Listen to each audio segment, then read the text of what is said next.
Good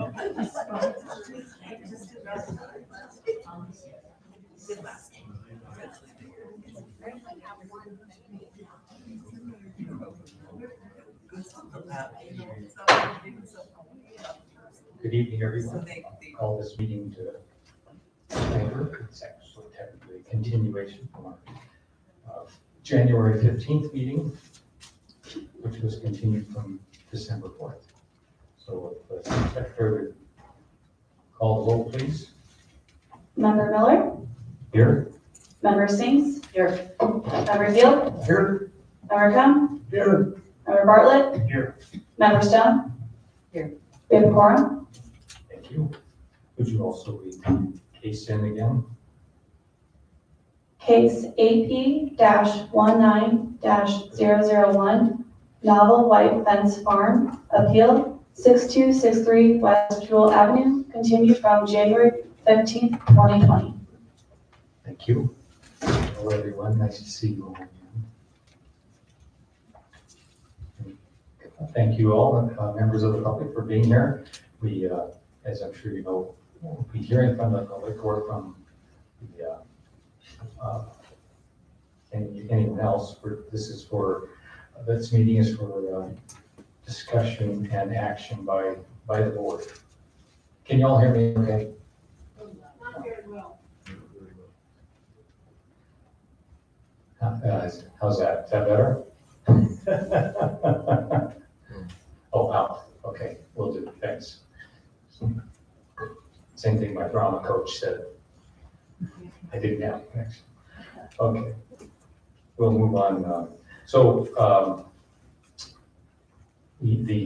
At our direction during our last meeting, our attorney, the board's attorney,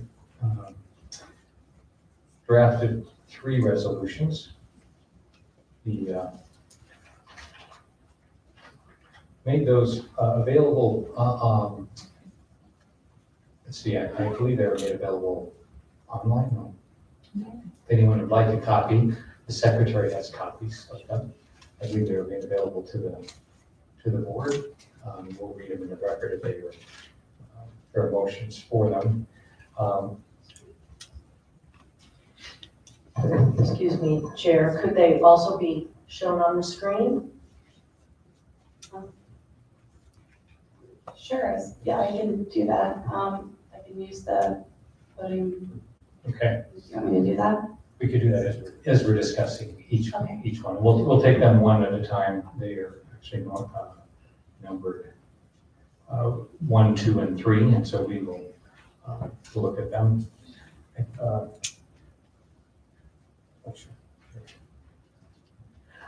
So let's, I think the first order of business ought to be our, the first resolution, since I think that addresses our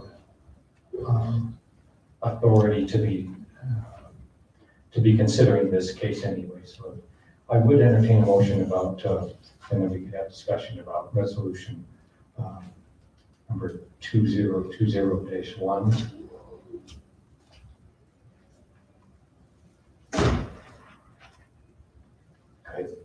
Mr. Chairman, I move that we approve resolution number 2020-1.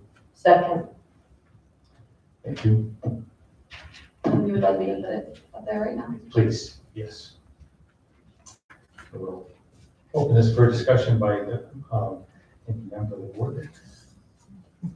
Can everyone read that? No.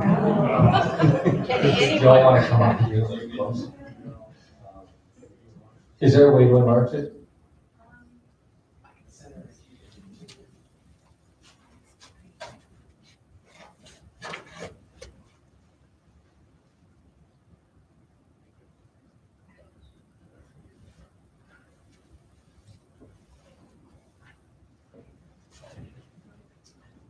Can you read it now?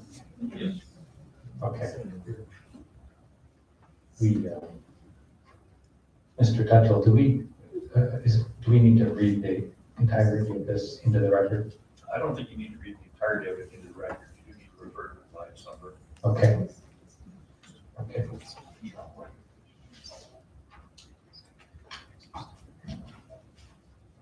any comments about this? This refers to a section of the Lakewood zoning ordinance, section 17.1.7.3,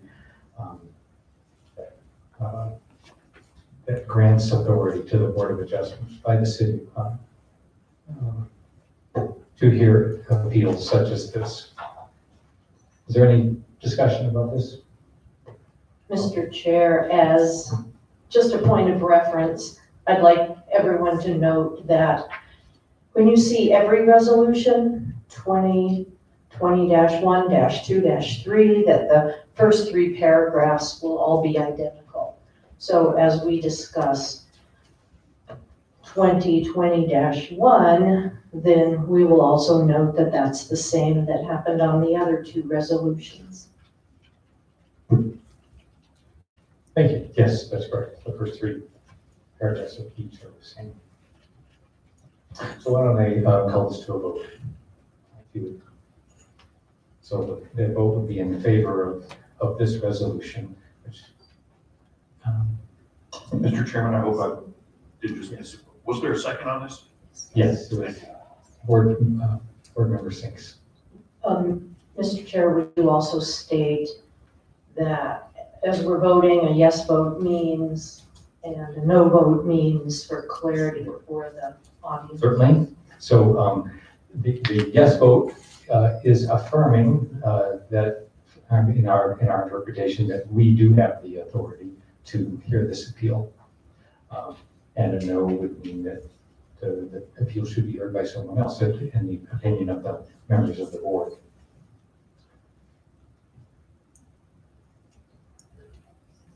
Okay. 6-0, everyone agrees that we should be hearing this at this time. Okay.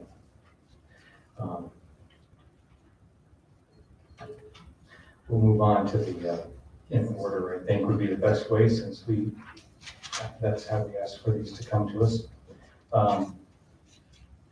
Just look at now resolution, Lakewood Board of Adjustment resolution number 2020-2. That's what you just put up there, correct? Thank you.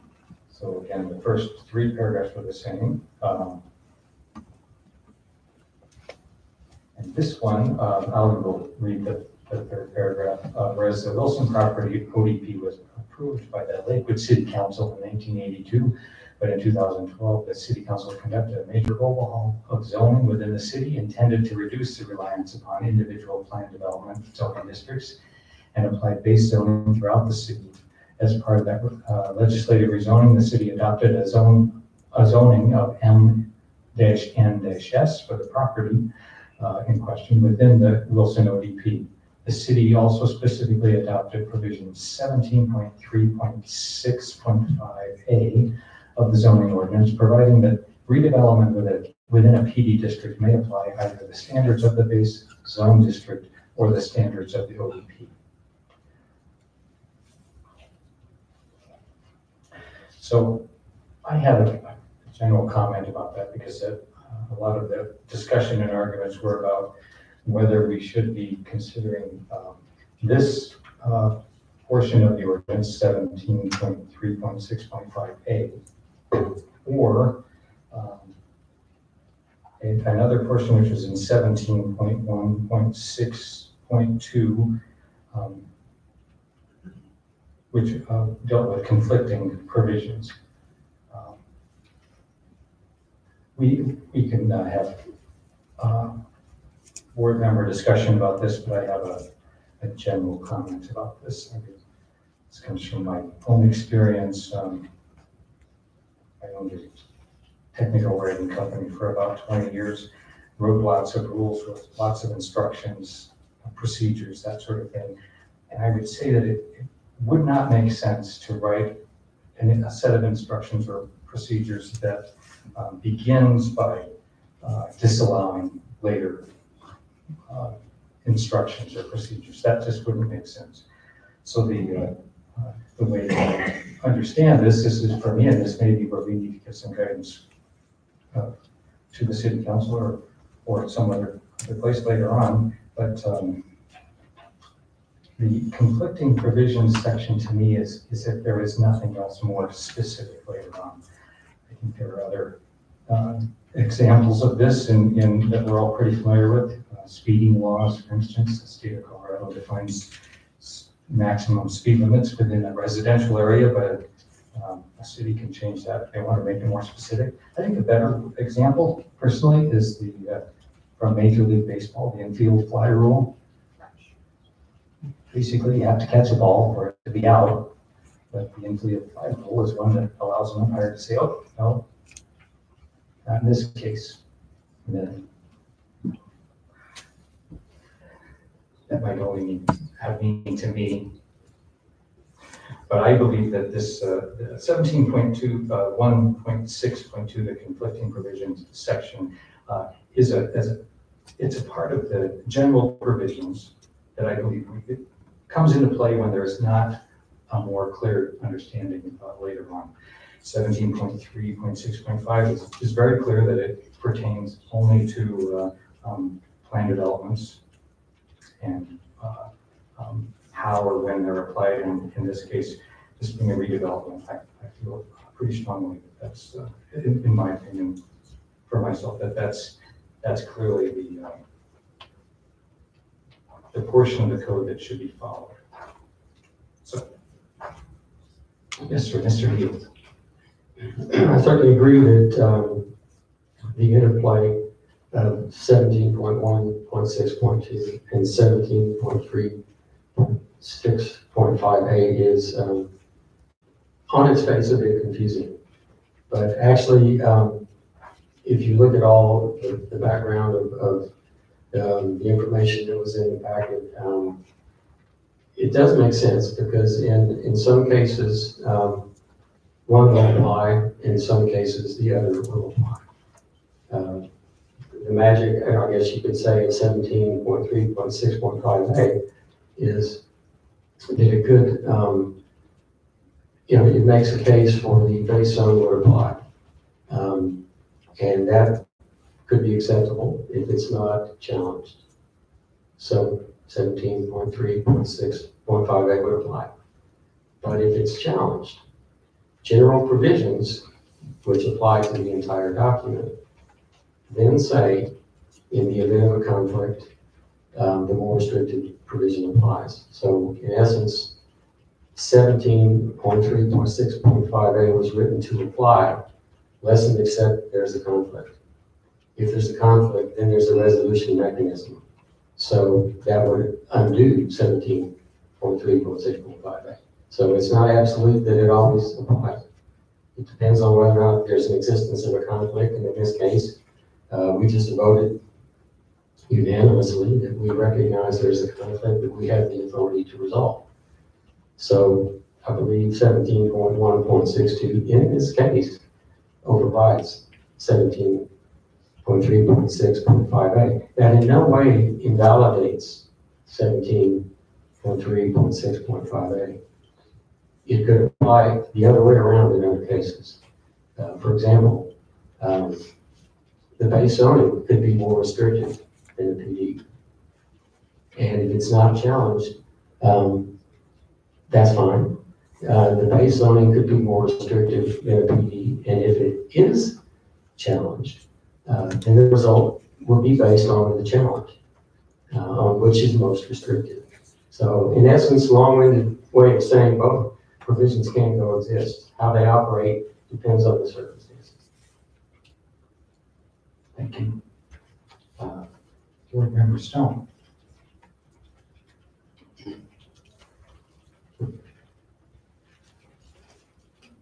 Sorry. So in my perspective, as a career communication professional, which includes 29 years of technical government and business writing and editing, the language and placement of the zoning code conflicting provisions section under general conditions indicate that it overrules the redevelopment option for planning staff in paragraph 17.365A. In my world, which is dictionary heavy, the meaning of the word general is that it applies to all conditions. The meaning of the word any is that it means every, and any is repeated 3 times in the conflicting provisions paragraph 17.162A. So general means all, and any means all, and all means all. Much of this debate has centered around the conflict, what some are perceiving as a discrepancy between these two sections in the code. There is no discrepancy for me. The code is clear. To deny this appeal will violate and weaken section 17162 of the zoning code. Thank you. Thank you. Board Member Sinks. Mr. Chair, just a point of clarification. Are we able to ask any questions of staff or any others? Or is it just our discussion between ourselves? I see the chairman looking at me. You indicated you wouldn't be taking public commentary, but I think if you ask staff or want to discuss among yourselves to help you formulate a decision, I think you can ask for some clarification as well. Thank you. Okay, as long as it's not further testimony. Okay. Did you have a question or you wanted to? Testimony.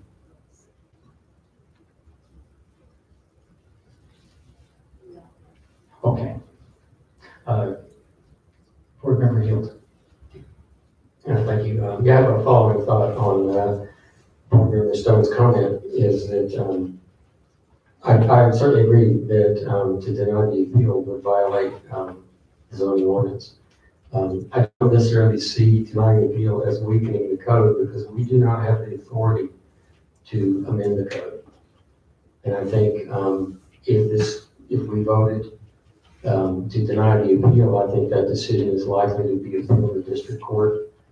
And that's out of our hands. We don't have the ability by any action that we take up here to amend the zoning ordinance. So I don't see any action as weakening it. That would be a decision to be made by city council. I think it would be tough to defend it. I think failing to uphold the appeal is indefensible. If that's all.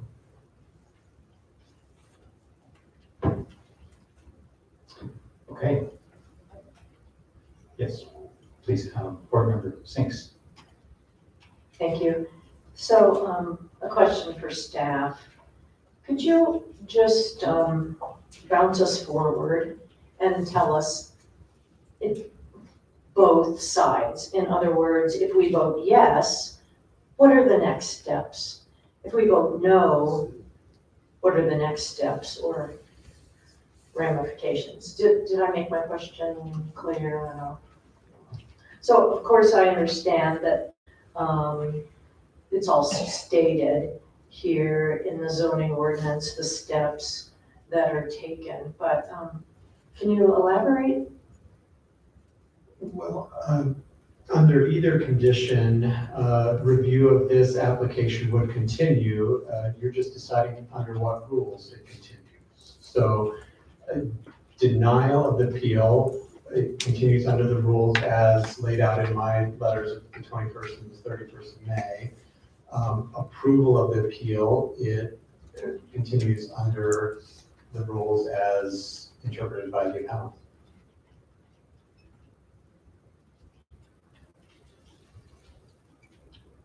So the last part that you just stated, it will be under the rules by the appellant, but that's of course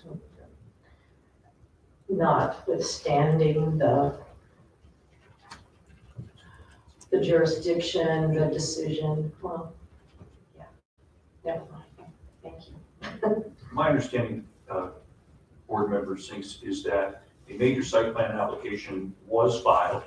In May of last year, Mr. Parker issued written interpretations as to how that matter would be reviewed regarding three specific issues that are before the board: a residential density issue, a height issue, and whether an architectural review committee review is required.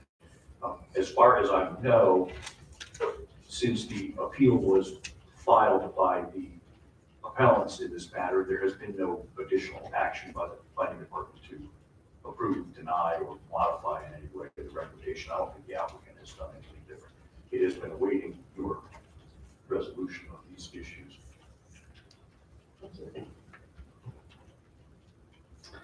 Thank you.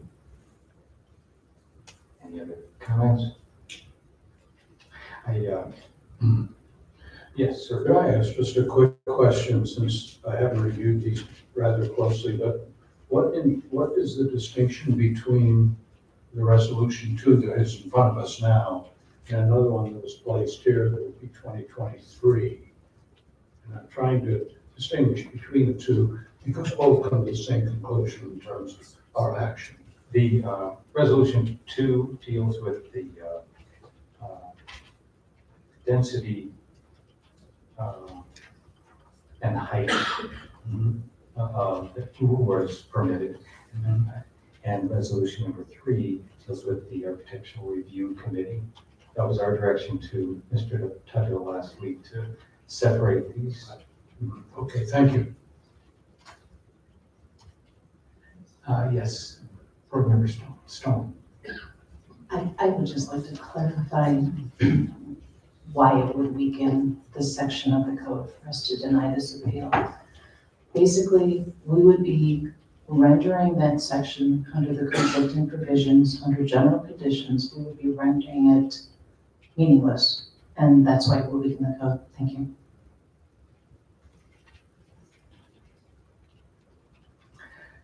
Okay, and so that we obviously disagree on some of that. That's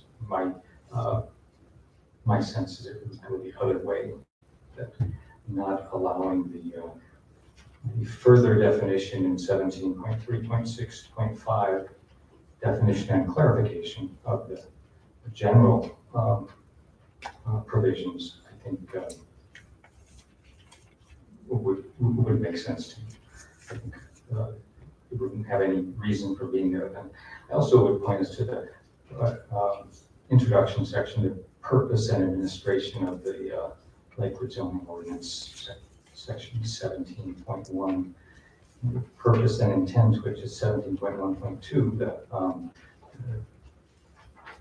section B specifically says that the purpose and intent of this is to implement the vision, goals, and recommendations of the city council or city of Lakewood or their comprehensive plan, which of course includes our sustainability plan. Section C says to protect and enhance the natural environment, including the conservation of natural features, land, and energy. I think that there are several parts of this relate to that, especially when we're talking about LEED standards and building to those standards. They didn't exist earlier when the PD was written, and they would certainly be a more restrictive expectation, and I think even they would fall under, if we want to do this section 17.1.7.3, I'm sorry, not that section, I'm sorry. The, just lost my place here, 17.1.6.2. But it's really, we are not the legal authorities. We have to interpret this best we can and vote in the way that we see appropriate. There is, yes, Board Member Stone. So in that section you just referenced, 17.1.2, purpose and intent.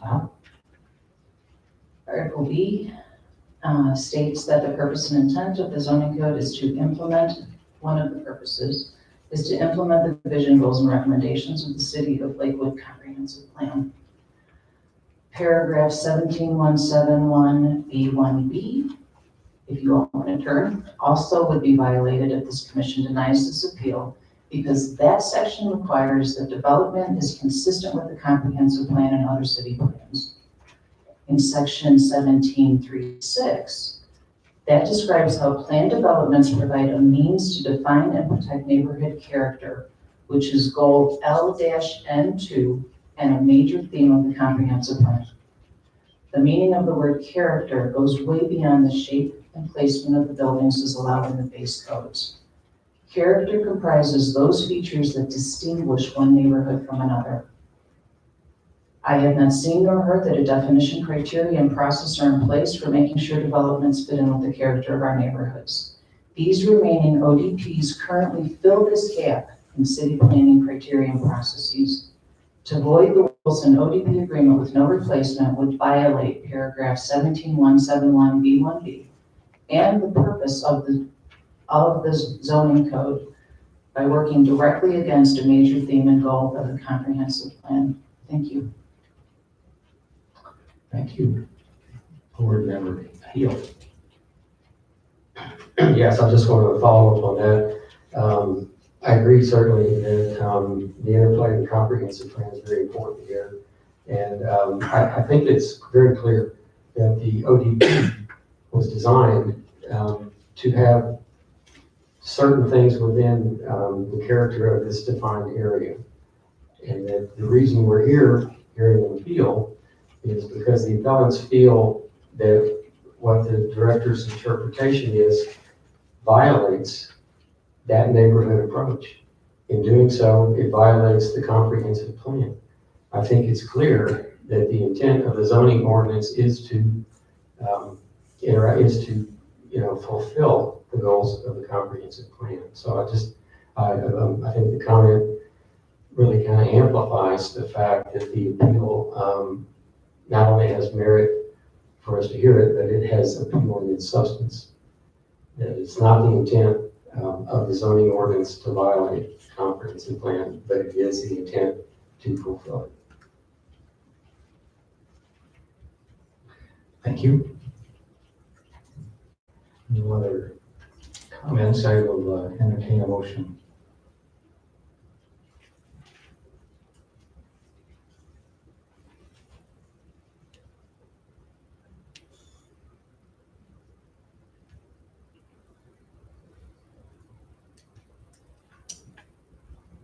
I move that we adopt resolution 2020-2.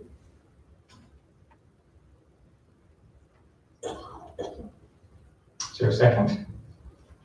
I'll second. Mr. Chairman, just to Yes. make the record clear, could you please read into the record the now therefore section Yes. of Resolution I 20? will. Lakewood Board of Adjustment Resolution number 2020-2. Is now therefore be it resolved by the Board of Adjustment that the board denies the appeal and affirms the interpretations made by the Planning Director Parker as rendered in his letters of May 21, 2019 and May 31, 2019, as they apply to the residential density requirements of the MNS base zoning and the application of the additional height allowances for LEED certified building rather than any limitations that might be found in the Wilson property ODP regarding these two issues. Thank you, Mr. Chairman. Thank you. Any other discussion? Okay, well, let's call to a vote. Oh, sure.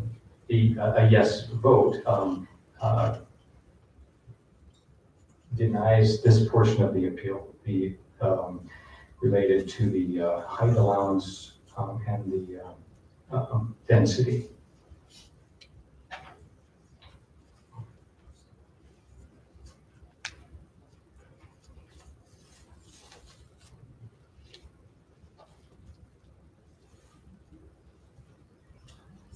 Okay, so it's a 3-3 tie.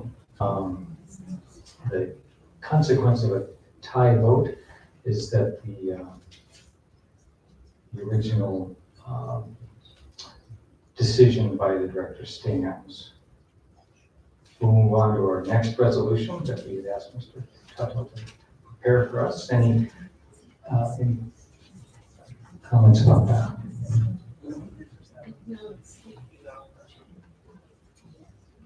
I don't know, sorry, Mr. Silvestro has raised a question concerning the chairman's interpretation.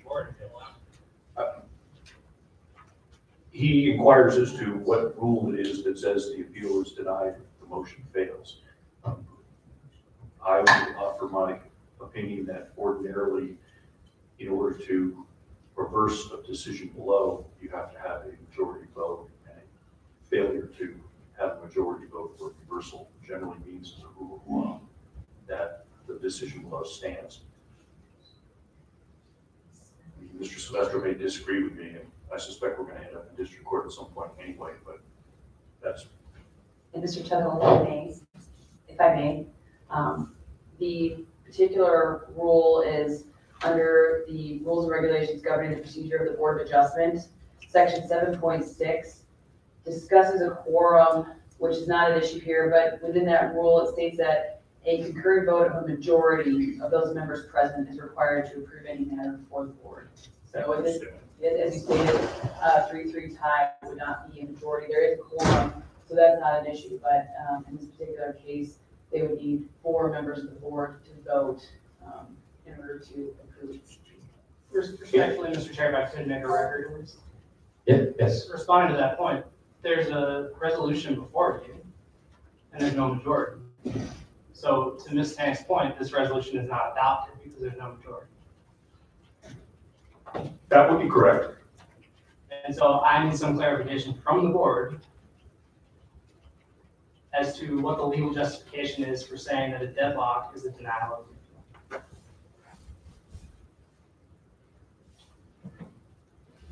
Because well, we could do this procedurally a couple of different ways.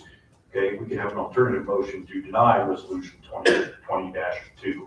And if that vote is also 3-3, I think you've got a deadlock, and traditional rule of law is it's affirmed by a divided court, in this case, not a court, but a board.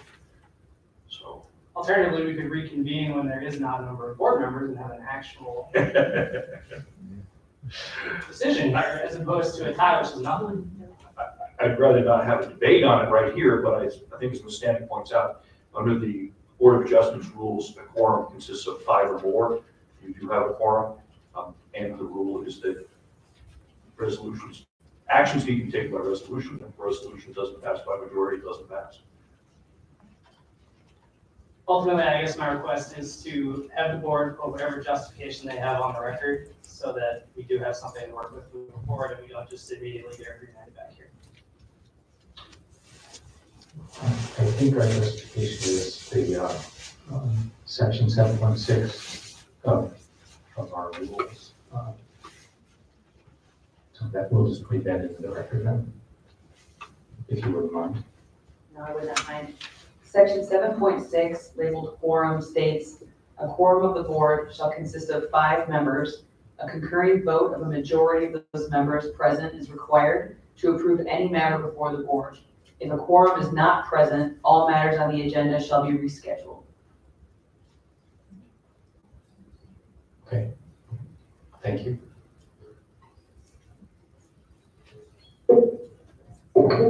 So did it fail or what? Didn't pass. So because it wasn't approved by, so because it wasn't approved by a majority of the board members, that means that the resolution failed. So the resolution failed. But the result of that is that, at least at this point, the decision by the director stands with regard to these.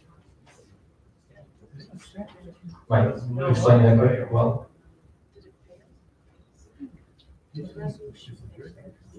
Because we didn't pass it, it failed. Yeah, we were deadlocked. Is that a correct interpretation, Mr. Tuthill? I think that's a correct interpretation. You also haven't passed a resolution that approves the appeal.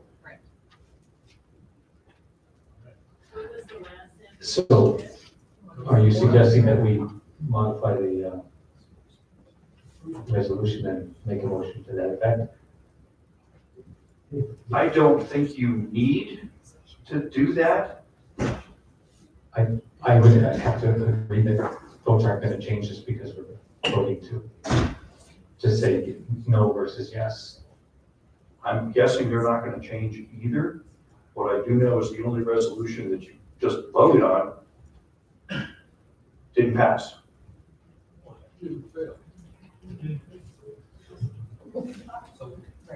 I recognize this seems confusing, It is.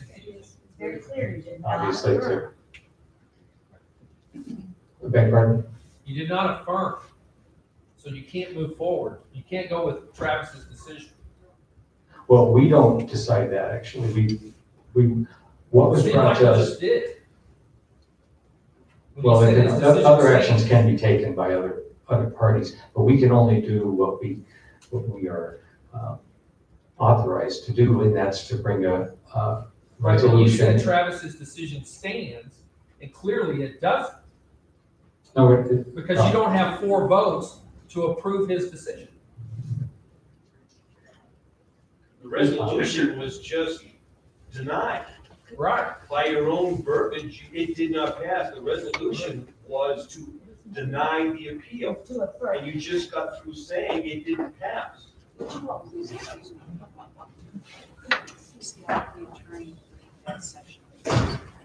Sure. Thank you. If you would mind, please. To just read the section again into the record, section 7.6 labeled quorum states that a quorum of the board shall consist of 5 members. A concurring vote of a majority of those members present is required to approve any matter before the board. If a quorum is not present, all matters on the agenda shall be rescheduled. So you didn't get 4 votes. And again, I would respectfully submit that it's within the authority of this board to vote to table this issue until there are 7 board members convened. In which case, it would be impossible to have it done. And Mr. Chair, if I may respond to Mr. Silvestro, if there was not a quorum, that would certainly be appropriate in rescheduling the hearing. In this case, since we only need 5 members to have a quorum, in this case, we have an even number of board members. There is the possibility that something resolves itself, such as this in a 3-3 tie. The way that the rules are written, the next step is not to reschedule until we have an odd number of board members. It's to vote as you've done tonight. And if there is not a majority in this particular case, then it is Mr. Parker's decision does stand. And I don't agree with that interpretation. I think if you don't have a quorum, you have to table it. But if you have a quorum, you still have the option to table it, just like it's been continued twice before. So, Mr. Chairman, since you're now entertaining arguments from all parties, Yes, we please. here as well. On behalf of the applicant, I would just note that one way you could clear the record and perhaps resolve some of the uncertainty that Mr. Silvestro is raising, it would be to simply make a motion to vote the alternative way and if it indeed turns out 3-3, then there's extreme clarity about what the outcome is, and we don't have to have a continuance, and we have not created any issue for it. What Ms. White is suggesting is someone could make a motion to deny resolution 2020-2. You could take a vote on it. That fails 3-3. I will tell you what would happen in a court of law. When the Supreme Court has 8 members because one of their justices has died, or they have someone recuse themselves because of a conflict of interest. If they split 4-4, okay, the appeal is affirmed as a matter of law by a divided court, because the decision below is affirmed by a divided court, because there's no vote to change the decision below. My interpretation is at this point, the decision below is Mr. Parker's interpretive letters of May 21st and May 31st. Or the previous plan that was in place. Respectfully, the rules that govern the Supreme Court are not applicable here. And any member of this board has the opportunity to make a motion to table this resolution. That's not Which within is the chair's decision. Which is a shady thing to do if you do it, by the way. Shady. Okay, so we're not gonna start an argument with that. I'm not arguing with you, So I'm just telling you. I will tell you, this is not a public meeting in that sense, and we were allowing some comments so that we could clarify. What for you people. do, you're answerable, you But we are could answerable to ask you us. to leave if you want to control yourself. I'm in control. Well, not as long as you're interrupting. That's your opinion. No, it's not. It's just the way it is. So please, I'm going to hear from board member Cohen. He has some experience. Well, I think we've discussed this sufficiently, really, and I do concur with the fact that the underlying decision stands because of a divide. I go along with our attorney's advice, and I believe we should proceed with the business of the day. Thank you. I will say that because there is an open seat on this board and has been for a while, we discussed the possibility of a split vote. And it will all come out the same. Essentially what it means is that we have not decided, well, we decided that we don't have a majority vote to move forward. There are other avenues that I think have been mentioned here already, and that's moving it to district court.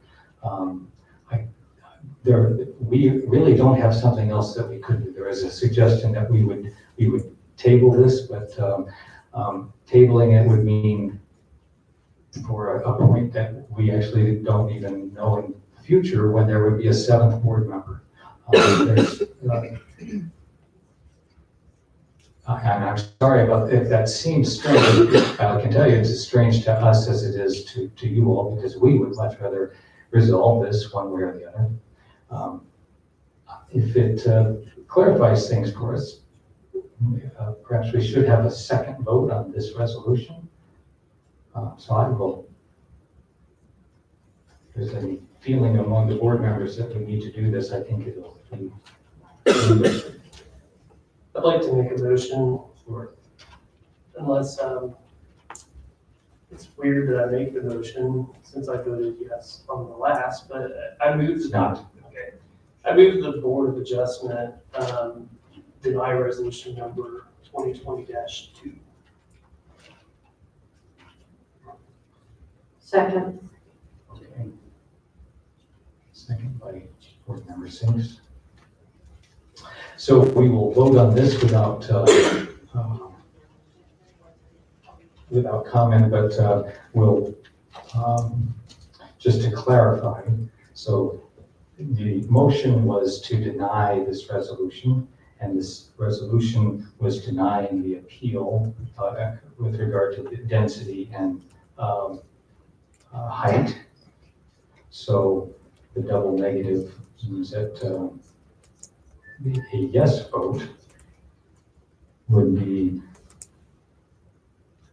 can you clarify with me, just to make sure, a yes vote would be Yes to vote, deny this resolution as it stands, as it's written.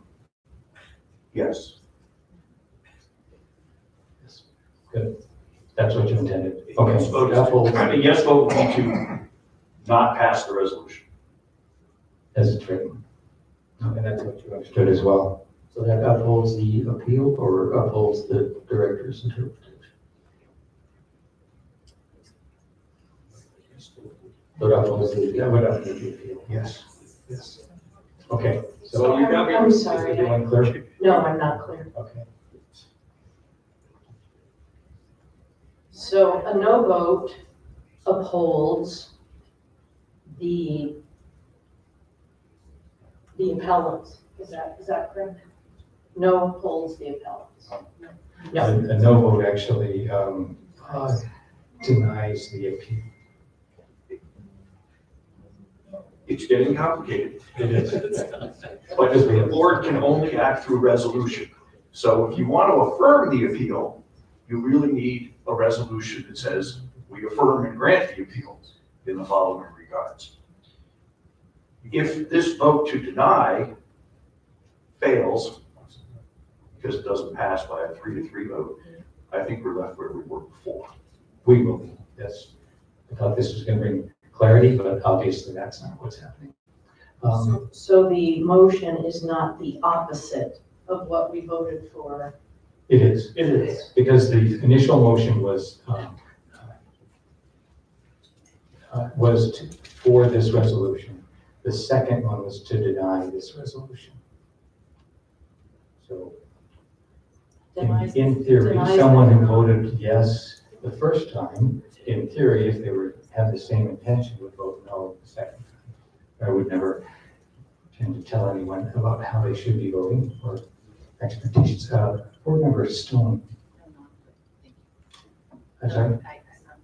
Okay. Okay, so is everyone clear? Okay.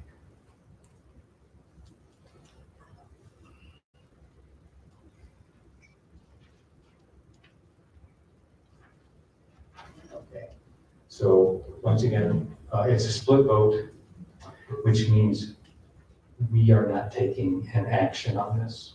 So you have to go forward if that's the intention.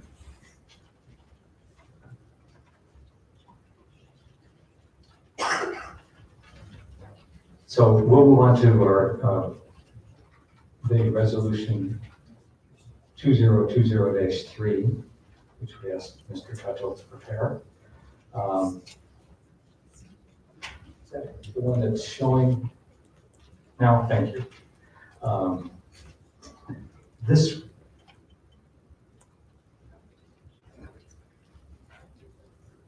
okay, it is the one. This, this resolution is in reference to the Architectural Review Committee. I'll entertain a motion.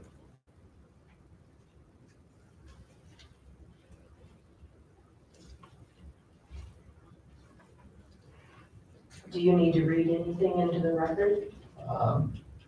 I will read the last paragraph after you make a motion, if that's your intention.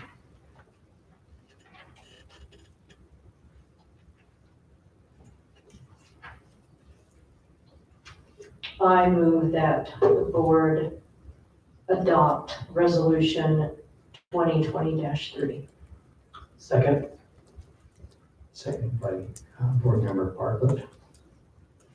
Thank you. So the resolution states,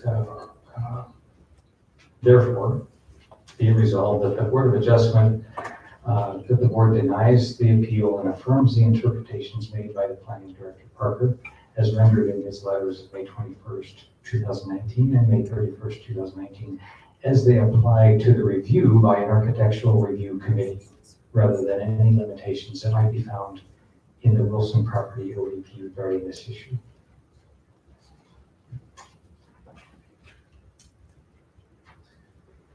Any discussion? Okay.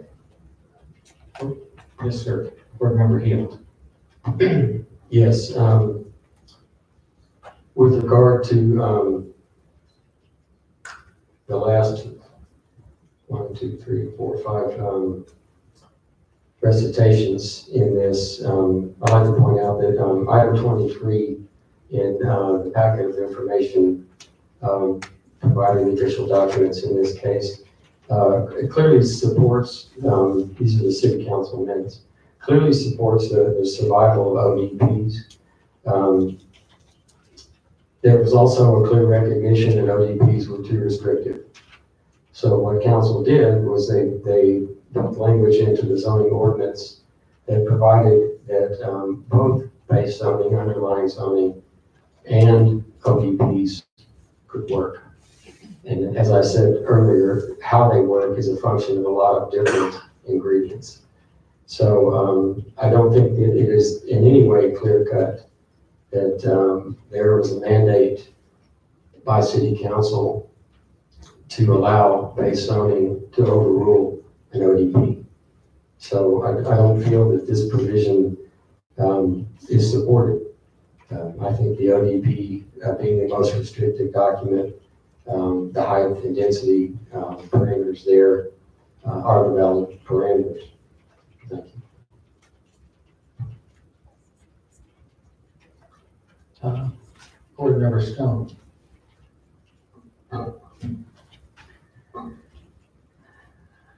I'm particularly troubled, and I agree with my colleague, Commissioner Heald.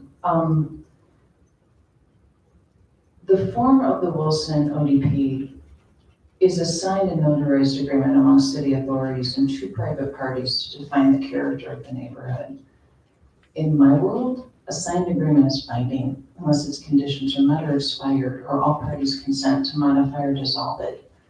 For the city to allow architectural variances and height and density to the Wilson ODP would breach this agreement with their citizens and violate multiple paragraphs of the zoning code. Thank you.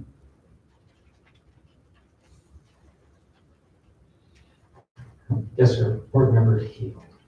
I have a further comment on the committee's, the architectural review committee concept. In this case, there were two HOAs formed after the application by the applicant. So to presume that the fact that since an architectural review committee does not exist or did not exist at the time of application, to presume that it could not be convened quickly really doesn't stand up, particularly if you frame that argument and because there hasn't been an architectural review committee in 37 years, they don't exist. I think the rapid existence of, or rapid creation of HOAs demonstrates that they can be essentially created quickly. And with two HOAs already involved in this fight, I see the presence or the creation of an architectural review committee as a pretty simple process. So I can't support that aspect of this either. Thank you. Thank you. Board Member Sinks. My opinion is that the zoning ordinance clearly defines the architectural requirements, and that's why an architectural review committee has not met, over 3 decades. And I don't know that there would be much teeth to an architectural review committee because everything is clearly defined in the zoning ordinance. And what else, what other authority would they have other than the zoning ordinance? So I see that it's not necessary because it's clearly defined. Okay, well, I thank you, everyone. I'll call this to a vote. And once again, voting yes, then is affirming this resolution, which I read it, so I don't think I need to read it. Yes, please. So again, a yes denies the appeal, is that correct? Correct. Yes, in favor of this resolution denies the appeal and affirms the interpretations made by the planning director. With regard to the architectural control. With regard to this architectural control, correct. It doesn't affect the other aspects that we already voted on. Okay.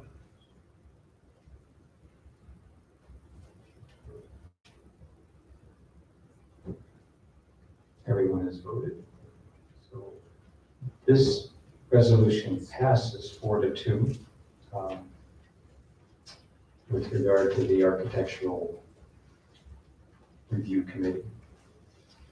Okay, well, that may not be satisfying to a number of people. I'm sorry about that, but that's sort of the way these things work sometimes. Okay, we'll see you for it. I'm sorry. What? Okay, very good. So we will close our discussion of that case and move on to general business. Don't believe we have any general business scheduled. And so I will adjourn the meeting. Thank you all for participating.